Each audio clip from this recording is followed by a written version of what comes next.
Hello, everyone. Today we're going to talk about Marx and class struggle. The expression class struggle was not coined by Marx, but by Francois Guizot, a 19th century French historian who was incidentally a liberal historian. However, it was Marx who popularized the term and made it one of the key ideas of his philosophy. Before explaining what class struggle is, let's recall that Marx was a German philosopher and economist. He studied law before turning to philosophy and then economics.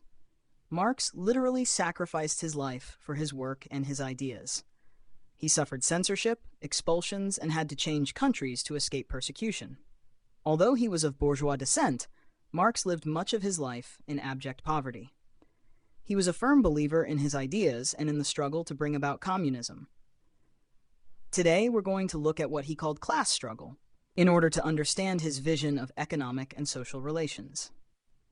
First and foremost, it's worth pointing out that, philosophically speaking, Marx was what we call a materialist. Being a materialist means that he considers matter to be primary in relation to ideas, that the world is made of matter, and that ideas are merely emanations of matter. In fact, Marx was greatly influenced by the materialist thinkers of antiquity. He wrote his doctoral thesis on Democritus and Epicurus. And although Marx is often reduced to his economic thinking, you can't understand his economic thinking if you don't understand the philosophy behind it. So Marx's materialism consists in saying that the world is made up of material relationships, and that thought and consciousness are merely the reflection of these material relationships. In other words, we have ideas as a function of our social situation. Two quotations from Marx illustrate this point. The first quote, "It is not men's consciousness that determines their being. On the contrary, it is their social being that determines their consciousness." The second quote, "The movement of thought is only the reflection of real movement, transported and transposed into the brain of man." So according to Marx, it's not ideas that guide the world and give rise to actions and events. It is actions and events that guide the world and give rise to ideas. And if I take the time to explain this to you, it's to make you understand that, for Marx, it's the economy that shapes the world, because the economy structures all material relationships, and therefore all social relationships, i.e. all human relationships. It's the economy that shapes your working life, your relationship with your colleagues, your boss or your employees, the salary you earn, the tasks you perform, and by extension, the house you live in, your neighborhood, your social environment. In other words, your company, your habits. The economy is what shapes your relationship to consumption, to technology, and we can even go further. The economy shapes your education, the type of school you'll go to, private or public, the studies you'll follow, grande école or faculty. So the economy determines everything else. And it's the great power of the economy to act on us without us even realizing it, to make us consider our economic and social condition as a kind of natural fact, a kind of evidence or non-event. As a result, we don't even question our social condition, let alone the causes of it. On a day-to-day basis, we don't tell ourselves that our social situation is the result of a historical balance of power between the exploiters and the exploited. We don't realize that our individual and collective existence is structured by relations of production that are defined by our position in the apparatus of production. We're not aware of all this, yet we live it. What Marx is telling us is that we need to become aware that society is organized into social classes, the two main ones being the capitalist class, the bourgeoisie, and the working class, the proletariat. The capitalist class is the one that owns the means of production and makes proletarians work to enrich itself. And the proletariat is the class that owns nothing except its own labor power, which it sells to capitalist owners in exchange for wages. The bourgeoisie is the class that gets rich, while the proletariat is the class that survives. For Marx, the history of mankind is the history of the latent or overt struggle between these two antagonistic social classes, the owners and the proletarians. As I was saying a moment ago, the very nature of the economy is to act on us without our realizing it. In other words, most of us are class unconscious. What does this mean? It means that in our daily lives, we interact for the most part with people who belong to our social class, our colleagues at work, our friends, our family. Then, of course, there are exceptions. An employee can be friends with a big boss, and vice versa. A big boss can have employees as friends. But on the whole, this remains a minority. On the whole, employees have friends who are employees, and bosses have friends who are bosses. We're not talking about branches of industry. We're talking about position in the production system. We're talking about a group that lives by making others work, and a group that lives by selling its labor. Of course, those who sell their labor power are by far the most numerous. So what's all this to say? All this to say that when you evolve in a social universe made up of people who share your social condition, you don't say it to yourself. We don't say it to each other. Our social universe is just our universe. So we don't even see it as a universe, and we don't think about the universe above us, another universe, which determines our conditions of existence. We know we work for a boss. We know that above us in the hierarchy, there are people who own the company where we work, but we never meet them. We never socialize with them. It's like the scene in Germinal where Etienne asks Bonnemort who owns the coal mine, and Bonnemort replies, "On n'en sait rien, à des gens, à des gens." There's no us and you, there's us and them. That's why I insisted on Marx's materialism, because that's also what it means to have a materialist approach to things. To stop at concrete interactions, concrete relationships that no longer surprise us because they've been normalized. In the mine, you come across the roller, you come across the real man, you come across the lamp man, but you don't come across the owner. And even today, the social classes live separately. The rich have their own neighborhoods, while the poor have their own places to go out and have fun. And the profits are well kept. We see this phenomenon with celebrities who meet at star parties, have star conversations, marry at star weddings, and have star children. There's no need to resort to the concept of ghettoization. The economic structures of society are organized in such a way that social classes don't mix. So on a day-to-day basis, the first people we mix with are members of our own class. And that's why a social class doesn't necessarily develop what Marx calls class consciousness. You can be open without defining yourself or even representing yourself as a member of the working class. In fact, this is one of the levers of capitalist domination, preventing proletarians from developing class consciousness. In other words, preventing them from seeing and thinking of themselves as an oppressed class. The specifications of the bourgeoisie include not only economic exploitation, but also national ideological alliance. In other words, the process by which proletarians are dispossessed of their consciousness. This, too, is taking very concrete forms these days. Television, cinema, and even a certain type of literature are designed to make us forget our class allegiance. We'll watch a series featuring bourgeois characters and we'll identify with them, not even noticing that they're bourgeois. We'll see characters having all kinds of adventures, without realizing that at no point are these characters confronted with the reality that is ours, the social reality that is ours, the bills, the credits, the deprivations. We identify with characters who are freed from the imperative of production, and in so doing, we think of ourselves as freed from our social class. Our class consciousness is alienated. Marx said that the dominant ideas are the ideas of the dominant class.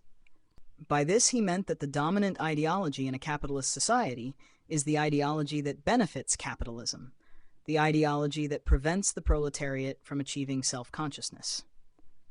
And this brings us to Marx's distinction between what he calls a class in itself and a class for itself.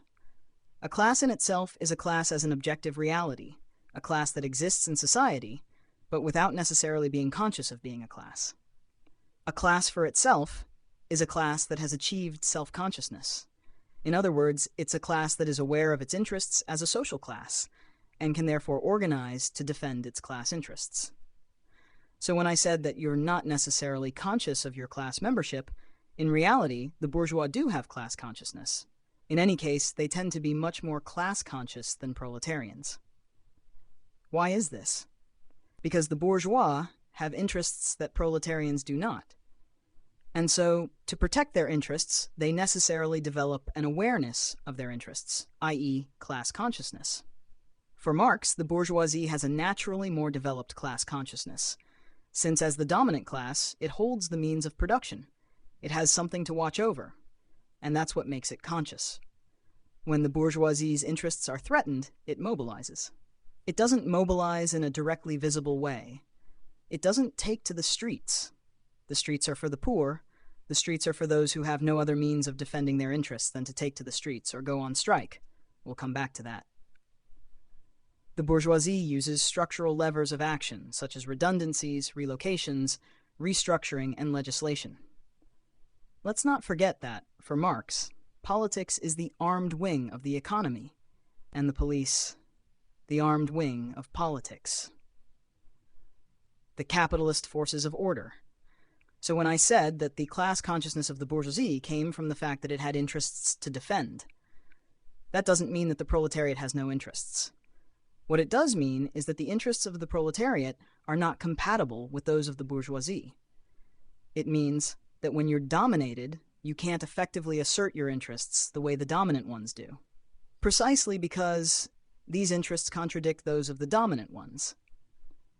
Of course, the dominated do have interests. The interest of the dominated is emancipation, equality, precisely what the dominators don't want. Because from the capitalist point of view, proletarian emancipation, it means the end of exploitation, social equality. It means the death of privilege. Capitalists hold on to their privileges. They don't want to cut back.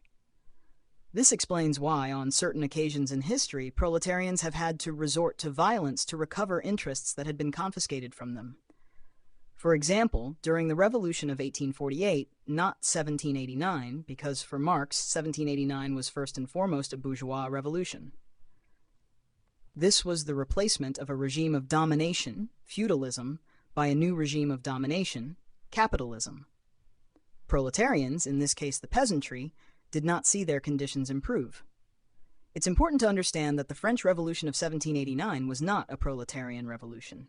On the contrary, it was the establishment of capitalism, and the human rights it gave rise to were bourgeois human rights, not proletarian rights. However, Marx would still argue that this revolution was of major interest, as it constituted a stage and a step forward in the class struggle. Marx has a dialectical vision of history. This means that, for him, even if an event appears to be opposed to his ideal, it is a stage in the realization of that ideal. In other words, an apparently negative event is always a further step towards a positive outcome. This is a dialectical vision. It's the view that the negative is a moment of the positive, that the negative is a motor and promoter of the positive.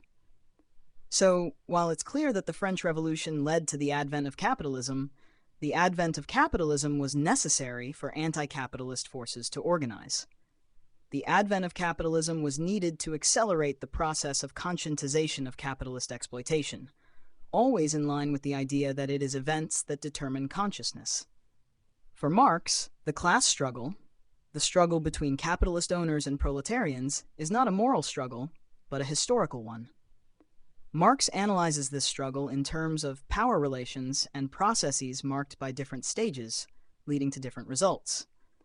This is what is meant by scientific socialism, a purely technical approach to economic power relations. The question is not whether it's fair or unfair for proletarians to be exploited by capitalists. The question is to understand how it happens, how it works, how domination is exercised, and where it leads. This is the essence of scientific socialism. It's about grasping the mechanisms of capitalist domination and understanding why every advance in capitalism is actually a step towards its abolition. Because capitalism has to develop in order for its contradictions to appear and eventually lead to its self-destruction. Marxism is a dialectic of the balance of power. And this is where we can connect the two ends of the rope. Remember what we said. Firstly, human history is a history of class struggle. And secondly, the proletariat is prevented by the bourgeoisie from achieving class consciousness. At first glance, you might think that the proletariat is doomed to be beaten in advance, but you will see that this is not the case. If the history of the world is a history of class struggle, we have to ask ourselves what a struggle is, if not an opportunity to achieve self-consciousness. Follow the reasoning. In a struggle, we have an adversary, an opponent in relation to whom we position and define ourselves. When a group of workers goes on strike and the boss finally deigns to address them, usually to ask them to return to work, the workers know that they are the workers, the ones demanding better working conditions, better pay or job security in the face of a relocation decided by the boss. This is the material soil of social solidarity, the struggle against an adversary who controls our common interests. So what do workers do when they go on strike? By making common cause, they become aware of their class allegiance, joining forces and becoming a collective entity. Struggle is a vector of self-consciousness, and in the case of the proletariat, it's even more powerful. When they fight, strike, or refuse to obey, the proletariat realizes that this upsets the capitalists. The workers realize that they possess a formidable means of exerting pressure on the capitalists, their labor power. The capitalists can't do without this labor power. Without the proletarians, the capitalists can no longer make a profit or collect their rents or dividends. Capitalists depend on proletarians, and this is the relationship of dependence that binds them. What does a boss do in a striking factory? He tries to replace the worker, but he doesn't even know how to turn on the machine. Without the proletarian, the owner is powerless. This relationship of dependence between proletarian and owner was philosophically described by Hegel in what he called the dialectic of master and slave, sometimes translated as the dialectic of master and servant. It's an image that expresses the reversal of situation that occurs between the worker and the exploiter, when the worker realizes that the exploiter needs him to continue enjoying his labor. This text, found in the Phenomenology of Spirit published in 1807, can be summarized as follows. The master makes the slave work, the slave produces, the master consumes. The slave is active, the master passive. After a while, the slave realizes that something is wrong. What's wrong is that he's obeying someone who needs him. The slave, on the other hand, doesn't need anyone. He knows how to work, he produces, he's autonomous. The master was autonomous, but now finds himself in a situation of dependence. The master becomes the slave of the slave. Well, for Marx, this image perfectly illustrates what happens in the consciousness of the worker when he's in struggle. The realization that he's the one with the power, the realization that he's the indispensable element. He sees that when he disobeys, the owner's hands are tied, and that his power vanishes as soon as the proletarian takes it away. Let's not forget that authority is the fact of being authorized. If the proletarian no longer authorizes the owner to exercise power over him, that power no longer exists. So class consciousness is what emerges from the class struggle. And when the proletarians become aware that the capitalists are nothing without them, when they become aware that against the capitalists, it's the proletariat that has the power, not legal power, not institutional power, but real power, and that institutional power collapses under real power, when the proletariat becomes aware of this, Marx tells us, it will be revolution in the literal sense. Capitalist exploitation will be over. It will be the advent of a classless society. I'd like to dwell for a moment on Marx's project for a classless society, to show that it was not just a project, but what he called a necessity. Necessity, in philosophy, does not mean need. It means inevitability. The proletarian revolution, according to Marx, was inevitable. It was inevitable because in developing, capitalism mechanically creates internal contradictions that will lead it to collapse. In other words, by developing, capitalism creates the conditions for its self-abolition. Marx believed in the meaning of history. He believed in an ultimate end to history, which, after millennia of struggle between the dominant and the dominated, would lead to the end of history. The end of history doesn't mean that nothing will happen, but it does mean that nothing historically decisive will happen. It means that the driving force of history, the class struggle, will no longer exist, and that the events that do occur will therefore have no significant bearing on the future of humanity. Marx borrowed this vision of the meaning of history from Hegel, who, as we've seen, was one of Marx's great influences, but whose original principle he totally modified. What did Hegel say? Hegel said that history was guided by reason, that history was guided by the idea, with a capital I, an idea embodied in matter and unfolding through history. In other words, Hegel was an idealist in the philosophical sense, in the sense that for him, it was the idea that took precedence over matter. and not the other way around. Whereas Marx thought, on the contrary, that it was matter that, through the movement of history, made the spirit emerge. He thought that the material development of capitalism would eventually give rise to the consciousness of what capitalism is. Marx made what is called the materialist reversal of philosophy. He put Hegel's philosophy back on its feet, with its feet firmly planted in matter.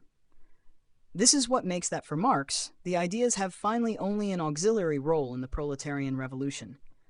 They emerge from action, as in the example of the dialectic of master and slave, where the slave's awareness is an emanation of his power relationship with the master. Proletarians don't theorize revolution, they make it. And it's because they do it that intellectuals can get behind it to theorize it. Except that Marx is the one who theorized the proletarian revolution not after it had taken place, but before it had taken place. Because for him, the collapse of capitalism was foreseeable. He anticipated it, and in anticipating the collapse of capitalism, he also anticipated the inevitability of a proletarian revolution. Marx's theorization of capitalism is the conceptual anticipation of capitalism's inevitable consequences. And the inevitable consequence of capitalism is revolution. If Marx was convinced that the proletarian revolution was coming, it wasn't because he could read the coffee grounds, or because he had a penchant for mysticism, which is what some criticized Hegel for, a kind of messianic vision of the spirit that would consecrate the union of the divine and the human. Marx doesn't see it that way at all. For him, what makes proletarian revolution inevitable are the internal contradictions of capitalism. Take one of capitalism's contradictions. Its logic is based on accumulation, indefinite accumulation. Capitalism's motto is always more. Indeed, there are texts by Marx in which he speaks explicitly of the voracious nature of capitalism. Capitalism is an insatiable monster, an economic form of gluttony. So if the nature of capitalism is indefinite growth, this means that capitalism needs to constantly drive down production costs. This can be achieved by using more advanced technologies, by increasing productivity, or by lowering workers' wages. In all cases, the possibilities are limited. So if a boss wants to make more and more profit, he will inevitably reach a limit. What will happen is a fall in profits, what Marx calls the tendency of the rate of profit to fall. The least competitive companies will then be absorbed by the most competitive, leading inevitably to a concentration of capital. The result will be a concentration of capital, with very large companies monopolizing all the wealth, and to maximize profits, exerting even greater pressure on wages, or raising prices. In other words, we'll end up with poorer and poorer workers paying more and more for goods, until the system reaches its limits. Capital can no longer grow, and the population can no longer live. That's when capitalism goes into crisis. For Marx, the crisis of capitalism is inescapable. If proletarians become class-conscious, organize, and unite, their class consciousness will be transformed into revolutionary science, once liberated from the false, horizontal conflicts maintained by the capitalist class to prevent workers from uniting. The proletariat will then be in a position to act, to overthrow the capitalist class, put an end to exploitation, and bring about a classless society. In this society, the means of production will be pooled. There will be neither master nor servant, but fraternity will guarantee equality. Marx declares, "The history of every society down to the present day has been nothing but the history of class struggle, of free men and slaves, patricians and plebeians, barons and serfs, masters and journeymen, in a word, oppressors and oppressed in constant opposition. They waged an uninterrupted war, sometimes concealed, sometimes open, a war that always ended either in a revolutionary transformation of the whole of society or in the destruction of the two classes at war." Modern bourgeois society, built on the ruins of feudal society, has not abolished class antagonisms. It has simply substituted new classes, new conditions of oppression, and new forms of struggle for those of the past. However, the distinctive character of our epoch, the epoch of the bourgeoisie, is that it has simplified class antagonisms. Society is increasingly divided into two vast opposing camps, into two great classes that are direct enemies, the bourgeoisie and the proletariat. The bourgeoisie has played an essentially revolutionary role in history. Wherever it has conquered power, it has trampled on feudal, patriarchal, and idyllic relations. It has ruthlessly broken all the colorful ties that bound feudal man to his natural superiors, drowning religious ecstasy, chivalric enthusiasm, and petty bourgeois sentimentality in the icy waters of selfish calculation. The bourgeoisie has turned personal dignity into a mere exchange value. It has replaced many hard-won freedoms with the single, ruthless freedom of commerce. In a word, it has replaced exploitation veiled by religious and political illusions with open, shameful, direct, and brutal exploitation. The bourgeoisie has stripped of their halo all the professions that were hitherto venerated and respected with holy reverence: the doctor, the jurist, the priest, the poet, the scientist. It has enrolled them among the salaried workers. The bourgeoisie can only exist if it constantly revolutionizes the instruments of labor, i.e. the mode of production, i.e. all social relations. By contrast, the maintenance of the old mode of production was the primary condition of existence for all previous industrial classes. This continuous upheaval of the mode of production, this constant shaking of the whole social system, this perpetual agitation and insecurity distinguish the bourgeois epoch from all previous ones. All the traditional, fixed social relationships with their cortege of formerly venerated beliefs and ideas are dissolving. Those that replace them age before they can solidify. All that had seemed solid and permanent vanishes like smoke. All that was sacred is profaned. And men are finally forced to view their conditions of existence and their relationships with each other with disillusioned eyes. Driven by the need to constantly open up new avenues, the bourgeoisie invades the entire globe. It must penetrate everywhere, establish itself everywhere, create means of communication everywhere. By exploiting the world market, the bourgeoisie is giving a cosmopolitan character to production and consumption in all countries, to the despair of reactionaries. It has stripped industry of its national base. Old national industries are destroyed or on the verge of destruction. The weapons the bourgeoisie used to bring down feudalism are now being turned against itself. But the bourgeoisie has not only forged the weapons that will put it to death, it has also produced the men who will wield its weapons: the modern workers, the proletarians. With the development of the bourgeoisie, i.e. of capital, comes the development of the proletariat, the class of modern workers who live only on the condition that they find work, and even then, that they find it. Their labor increases capital. These workers, forced to sell themselves day by day, are a commodity, an article of commerce like any other. They are therefore subject to all the vicissitudes of competition, all the fluctuations of the market. The introduction of machines and the division of labor, by stripping the worker's function of all personality, have caused him to lose an entire trait. The producer becomes a mere appendage of the machine.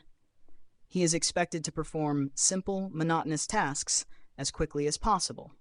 As a result, the cost of the worker today is reduced to little more than the cost of what he needs to maintain himself and perpetuate his race.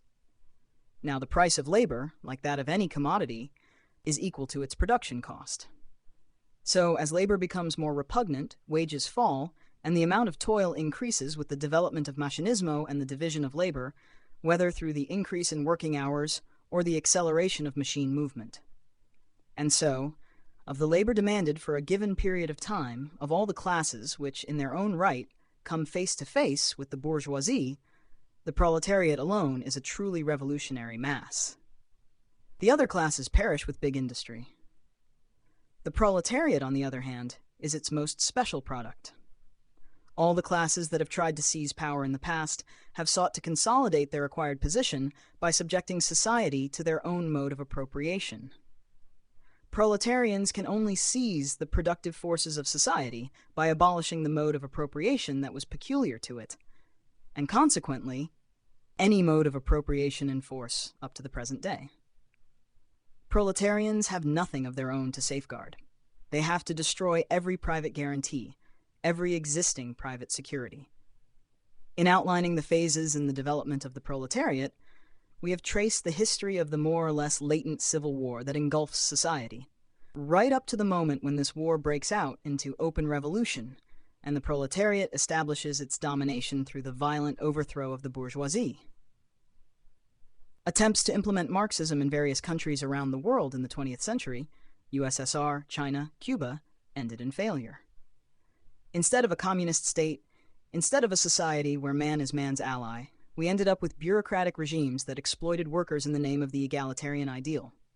This proves that behind lofty ideals can lie far baser motives. At the end of his life, Marx wrote, "All I know is that I am not a Marxist." It was his way of distancing himself from the interpretations that had been made of his work. And if Marx were to return to us, it would be interesting to know what he thinks of those who claim to be Marxists, of those for whom struggle is not a necessity, but a means of existing and presenting themselves to the world and to themselves as committed to the cause of the dominated. Is being a Marxist just a matter of following Marx, or of acting in the direction of real emancipation? "Religion is the opium of the people," also wrote Marx, a phrase that Marxists never consider as being addressed to them, yet which is addressed to all those who need to sacralize a text to feel on the side of good. Thank you very much.